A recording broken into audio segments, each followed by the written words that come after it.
Prime Video Fallout far exceeded everyone's expectations, and it truly won a permanent place in our hearts. But even though we hate to hear it, we won't have another season for quite a long time. While this series left a lasting impression on people, it took a ton of work behind the scenes to make it happen, especially with finding the perfect places to film.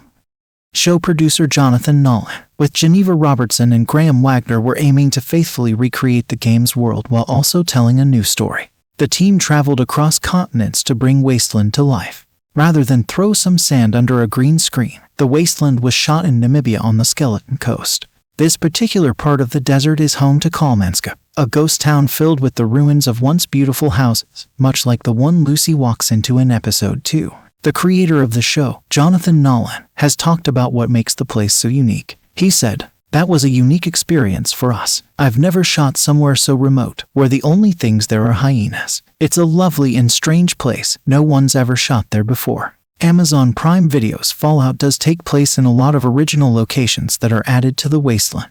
The Red Rocket truck stop is one of the iconic locations from the Fallout video games that is featured in the TV show. The Fallout TV series used a real gas station in Nyack, New York for its filming location, transforming it to look exactly like the Red Rocket truck stop from the video games.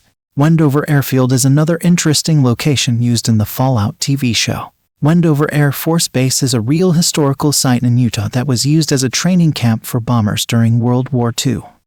Another amazing part of the adaptation is Walton Goggings' incredible transformation into the Ghoul. While the result is pretty amazing, the preparation behind the scenes was no walk in the park. During a virtual talk for Deadline, the actor mentioned that the whole process made him really anxious. He had to learn how to talk and make facial expressions with a ton of prosthetics and retainers that effectively erased his real teeth. He said, "When I put in the retainers, these things that kind of covered these pearly white teeth, I couldn't speak. I couldn't get the words out."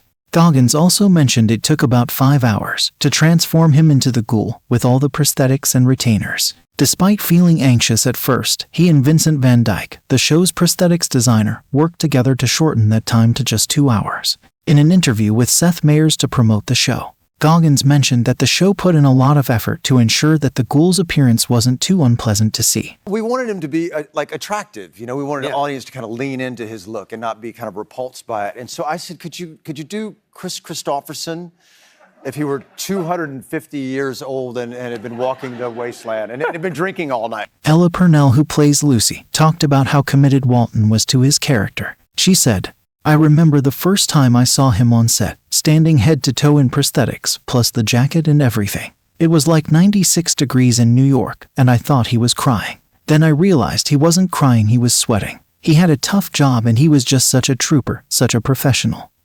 To make Maximus' power suit, the production designer, Howard Cummings, aimed to please the fans and stay true to the games. But it got difficult when executive producer Jonathan Nolan challenged him to design power armor that not only looked authentic, but could also function in real life. The actual suits were designed by Legacy, the company behind Tony Stark's suits in Iron Man. The initial prototype took about 18 to 20 weeks to make. According to the props team, multiple full-body suits were created specifically for lead stunt performer Adam Shippey to wear throughout filming. Each suit weighs over 150 pounds when fully assembled. It's quite a challenge to walk around looking tough in these suits, but Shippey got so comfortable in them that he could actually breakdance.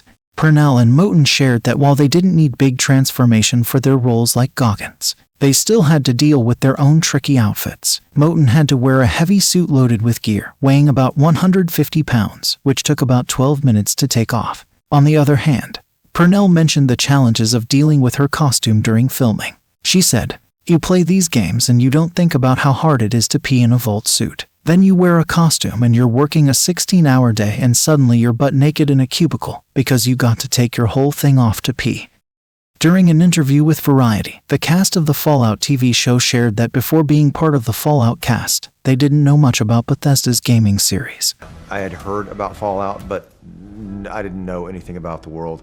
Meanwhile, Walton, who plays Maximus, mentioned that he spent time watching people play Fallout on Twitch to get ready for his part. Purnell said that even though she was told she didn't have to play the games, she felt it was important to honor the original material. I wanted to obviously do justice to the source material, but I also knew my character was original. She revealed that she has played the games, but found it a bit challenging. "I'm not a gamer, but I tried to play Fallout. I'm just not good at it, and that annoys me because I'm competitive. It was the controls that I didn't get the hang of. My thumbs don't control the right way," said the actress. What are your thoughts on the Fallout adaptation? Let us know in the comments.